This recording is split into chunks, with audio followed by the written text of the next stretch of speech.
Parfois, l'homme n'a envie de rien dire. Il veut juste se taire, juste contempler le vide en lui. Même au milieu des foules, tu te sens totalement seul. Les gens parlent, rien, passent leur chemin. Mais toi, tu t'enfonces dans un profond silence intérieur.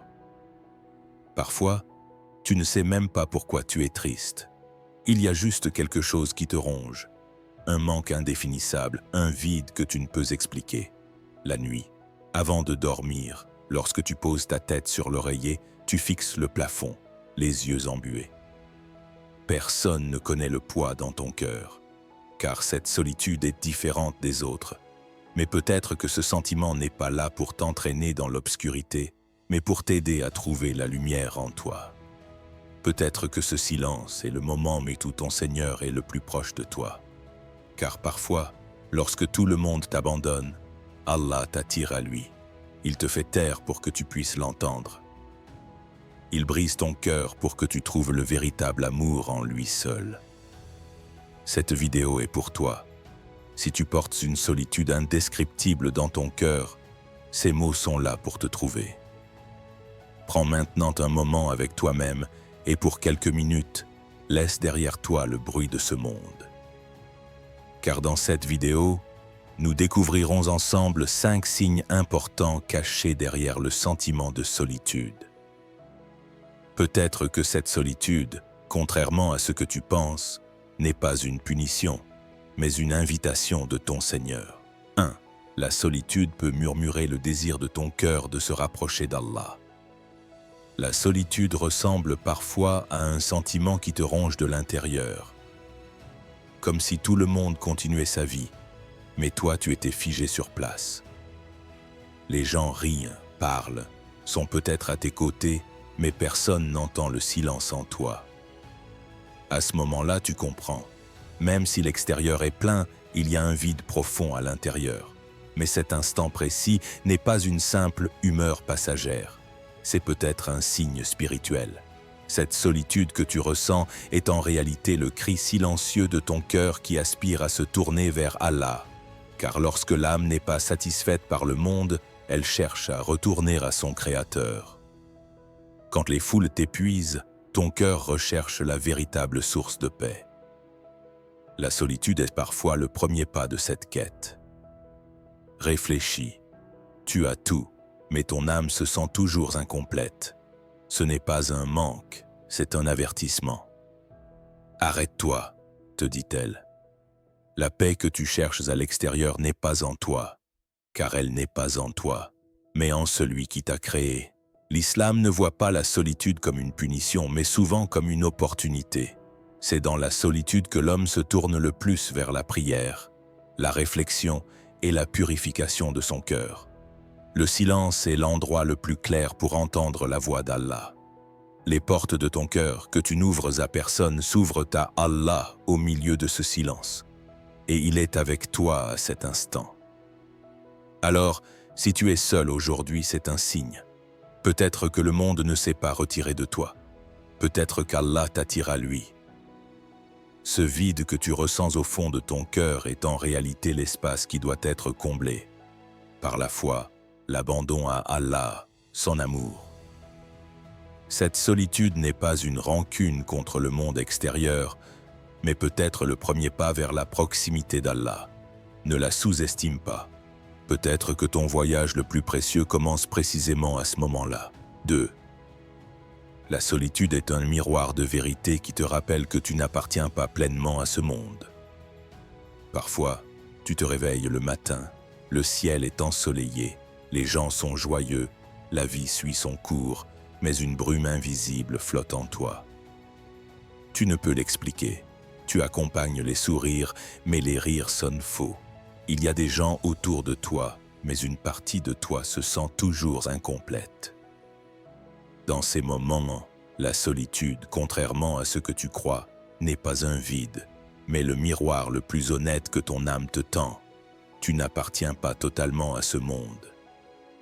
L'âme humaine ressent profondément la fugacité de ce monde. Rien de temporaire ne peut pleinement la satisfaire. Ce que tu possèdes te comble jusqu'à un certain point. Mais après un temps, ce sentiment s'estompe. Cette solitude qui te visite te rappelle que ce monde est éphémère, qu'il t'appelle vers l'endroit où tu appartiens vraiment. L'islam nous le rappelle à maintes reprises. Ce monde est un jeu et une distraction. Ton cœur, pour ne pas se perdre dans ce jeu, se retire parfois. La solitude est le signe le plus puissant de ce retrait. Ce n'est pas une fuite, mais un rappel. L'endroit où ton âme appartient n'est pas celui des amours éphémères, des amitiés illusoires ou des foules artificielles. Ton âme recherche l'éternel, l'inébranlable, ce qui ne passe pas. Cette quête se manifeste parfois sous forme de solitude, car lorsque tout ce qui t'occupe se tait, ton âme se tourne vers toi et te demande : es-tu vraiment heureux ? Es-tu vraiment en paix ? Et la réponse est souvent le silence. Ce silence est l'incapacité de ce monde à répondre. Car le monde ne peut répondre aux profondeurs de ton âme. Cette réponse ne vient que lorsque tu te tournes vers l'Éternel. C'est pourquoi la solitude est un miroir qui te guide de la matière au spirituel, de ce monde à l'au-delà, de l'éphémère à l'éternel. C'est un professeur silencieux qui te murmure : d'où viens-tu ? Où vas-tu ? Si tu es seul, ce n'est pas un signe que tu es brisé, mais que tu es vivant, que tu ressens encore, que tu cherches encore ton chemin. Et ce n'est pas un égarement, mais l'éveil lui-même. Car sans ce sentiment, le monde t'envelopperait totalement, te ferait oublier, t'endormirait. Mais la solitude te secoue, te réveille, t'oblige à réfléchir. Et réfléchir, dans l'islam, a une valeur aussi grande que l'adoration. Car réfléchir, contempler, ouvre la porte de la vérité. Alors, si tu ressens cette solitude, n'aie pas peur.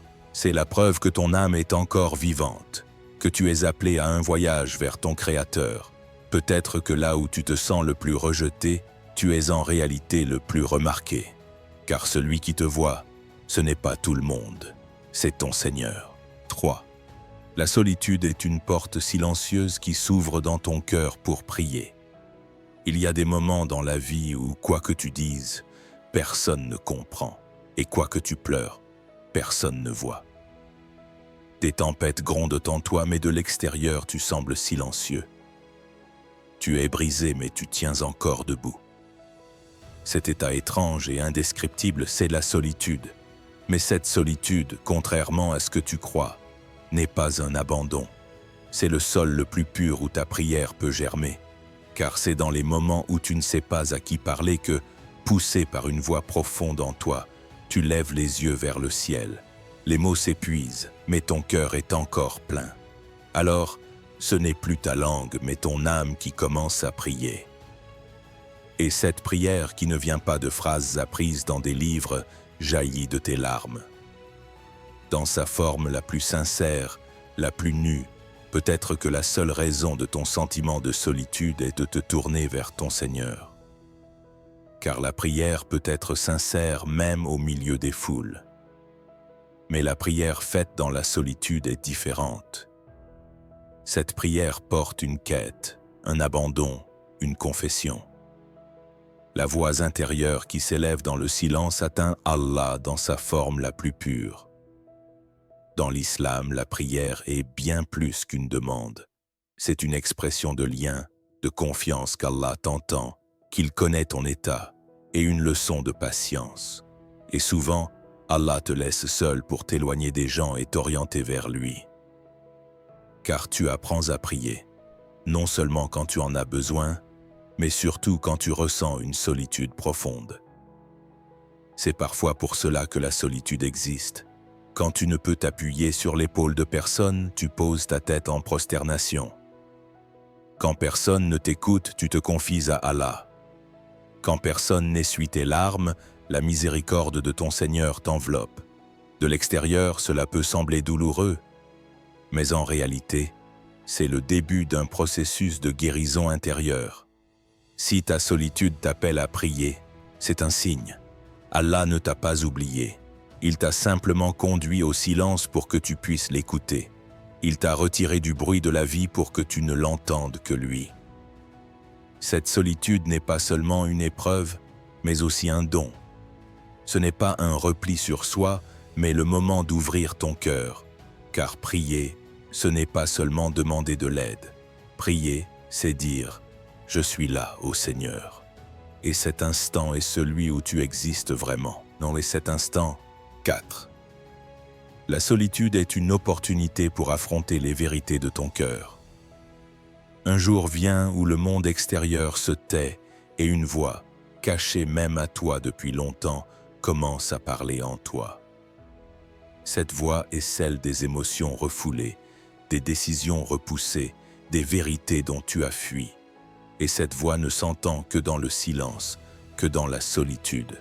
Car dans les foules, l'homme peut se distraire. Il étouffe en riant, oublie en parlant, repousse en courant quelque part. Mais quand la solitude arrive, il n'y a plus d'échappatoire. Les masques tombent, les rôles joués pour l'extérieur s'effacent et tu te retrouves face à toi-même. À ce moment-là, la solitude n'est pas une fin, mais au contraire une porte vers la confrontation. Peut-être que les rancunes que tu caches depuis des années, les regrets qui te rongent, les vides que tu ne comprends pas deviennent soudain visibles. C'est difficile, oui. Mais cette difficulté est le premier pas vers la guérison. L'islam nous enseigne que celui qui connaît son âme connaît son Seigneur. Et connaître son âme commence par se confronter à soi-même. Voir les cassures en toi, être honnête avec toi-même, n'est possible que dans la solitude. Car dans la solitude, tu n'as pas besoin de plaire à quiconque. Il suffit d'être ouvert à la vérité. C'est pourquoi les pensées qui te viennent lorsque tu es seul ne sont pas un hasard. Si des émotions refoulées, des problèmes non résolus, des personnes que tu n'as pas pardonnées remontent à la surface, c'est le moment de la purification. Ton cœur te dit « Tu es fatigué de porter ce fardeau. Lâche prise, allège-toi ». La solitude peut t'amener à questionner les fardeaux de ta vie, tes relations, tes habitudes. Car parfois, le fait que tes yeux s'embutent alors que tu es seul dans un coin ne vient pas de ces derniers temps, mais d'il y a des années. Peut-être que, pour la première fois depuis longtemps, tu te poses la question que personne ne t'a posée. Ai-je vraiment guéri ? Et cette question est le premier pas qui te tire de la surface vers la profondeur. La solitude t'apprend à être authentique, à ne pas te mentir, à entendre ce que la vie te murmure, et ce processus te rapproche d'Allah d'une manière plus pure, plus simple, plus vraie. N'oublie pas, l'islam n'est pas seulement une religion d'adoration, mais aussi de conscience. La solitude est la boussole de cette conscience. Elle t'éloigne des bonheurs artificiels, des relations superficielles, des efforts fins pour aller bien. Elle te ramène à toi-même. Si tu te sens seul aujourd'hui et que les émotions qui surgissent te bouleversent, n'aie pas peur. Ce n'est pas une désintégration mais un moment de dissolution. Et chaque dissolution porte en elle une renaissance. Allah te laisse parfois seul, non pas avec les autres, mais avec toi-même. Car ce qui te guérira, c'est ta voix intérieure et ce qu'elle te dit. 5. La solitude peut être une pause silencieuse pour reconstruire ta vie.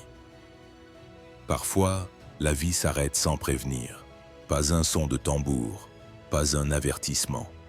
Tu te rends compte que tu t'es retiré de tout, des gens, des conversations, même de toi-même. Comme si le monde avançait, mais que tu étais resté sur le côté. Un vide indéfinissable grandit en toi, un silence dont tu ne sais à quoi il appartient. Ces moments peuvent te sembler une chute vue de l'extérieur, mais en réalité ce silence est le moment où Allah te dit « Arrête-toi, réfléchis et recommence ». La solitude est parfois exactement cela, une pause. Un arrêt où tu mets de la distance avec le monde, où tu te vois de l'extérieur, où tu te demandes ce que tu veux vraiment, vers quoi tu te diriges. Peut-être que cette solitude t'a été envoyée pour ralentir, car parfois, nous courons tellement que nous oublions où nous allons. La solitude se dresse alors devant nous et demande « Tout cela te rend-il vraiment heureux ? Répondre sincèrement à cette question déclenche une transformation. Peut-être que le mode de vie que tu mènes depuis des années ne t'appartient pas. Peut-être que les gens que tu as choisis, les sujets dont tu parles, l'environnement où tu vis étouffent ton âme. Mais tu ne t'en rends même pas compte. La solitude soulève ce voile. Elle ne te guide pas vers là où tu es, mais vers là où tu devrais être. Dans l'islam, le repentir ne consiste pas seulement à abandonner le péché, mais aussi à réaliser que l'on marche sur un mauvais chemin et à se tourner vers la bonne direction. Cette prise de conscience vient souvent dans la solitude. Car lorsque tu te tais, la vie commence à parler. Ton cœur murmure. Sois plus proche de toi-même. Vis plus simplement. Parle moins. Ressens plus. C'est pourquoi la solitude n'est pas une malédiction, mais un processus de reconstruction. Comme lorsqu'une maison est démolie pour être reconstruite, d'abord, il y a le silence. La poussière s'élève, les pierres changent de place. Au milieu de ce chaos, un nouvel ordre naît. Ton âme, elle aussi, est secouée par la solitude, puis remodelée. Et ce remodelage ne change pas seulement toi, il change ta perspective, tes relations, tes prières, tes habitudes quotidiennes. Et parfois même, il fait de toi une personne entièrement nouvelle, plus consciente, plus sensible, plus proche d'Allah. Si tu te sens seul en ce moment, c'est peut-être le point de départ d'une nouvelle vie. Allah ne t'a pas oublié. Il t'a simplement fait taire pour que tu puisses entendre ta voix intérieure. Il t'a arrêté pour te guider dans une autre direction. N'oublie pas, Allah arrête parfois la vie pour que tu te souviennes de toi. Cette solitude pourrait être le début le plus silencieux, mais le plus puissant de ton histoire. Peut-être que tu te sens seul, cher frère, chère sœur, parce que, depuis trop longtemps, tu n'as pas pu exprimer ce qui pèse sur ton cœur. Être entendu dans tes silences ou compris dans tes luttes intérieures. Mais n'oublie jamais, chaque solitude n'est pas une fin, mais parfois un commencement précieux que ton Seigneur t'offre avec amour. Parfois, Allah t'éloigne des foules, non pas pour t'isoler, mais pour t'attirer dans sa douce proximité. Il te fait taire, non pas pour t'oublier, mais pour que sa voix, pleine de miséricorde, résonne seule dans ton âme. Chaque signe évoqué dans cette vidéo a peut-être effleuré les émotions qui traversent tes nuits. Ces moments où tes larmes ont murmuré à ton cœur, où tes silences ont crié plus fort que les mots. Et toi, ressens-tu ces vagues de solitude? Vis-tu ces instants où, même entouré, tu te sens complètement seul, comme si le monde s'effaçait autour de toi? Si ces mots ont trouvé un écho en toi, si tu as senti, ne serait-ce qu'un instant, que tu n'es pas seul dans ce voyage, fais-le nous savoir en aimant cette vidéo. Ouvre ton cœur dans les commentaires. Partage tes pensées, tes nuits, tes espoirs. Laisse tes émotions rejoindre celles des autres, car ici, nous ne sommes pas seuls. Nous marchons ensemble, main dans la main, dans cette quête spirituelle. En t'abonnant à cette chaîne, tu ne rejoins pas seulement une communauté, mais un refuge où les âmes se rencontrent, où les cœurs se soutiennent pour faire grandir cette lumière spirituelle. N'oublie pas, ce n'est pas qu'une simple chaîne. C'est un pont de cœur à cœur, un espace où nous construisons ensemble un chemin vers la paix intérieure et la proximité d'Allah. Laisse ces mots te guider, te rappeler que chaque larme versée dans la solitude est vue, chaque prière murmurée dans le silence est entendue. Que la miséricorde infinie d'Allah, sa grâce qui enveloppe chaque âme et ses bénédictions qui éclairent chaque pas soient sur vous tous, aujourd'hui et toujours. Que sa présence vous accompagne dans chaque instant de doute, que son amour vous réchauffe dans chaque nuit froide, et que sa lumière guide vos cœurs vers une paix éternelle.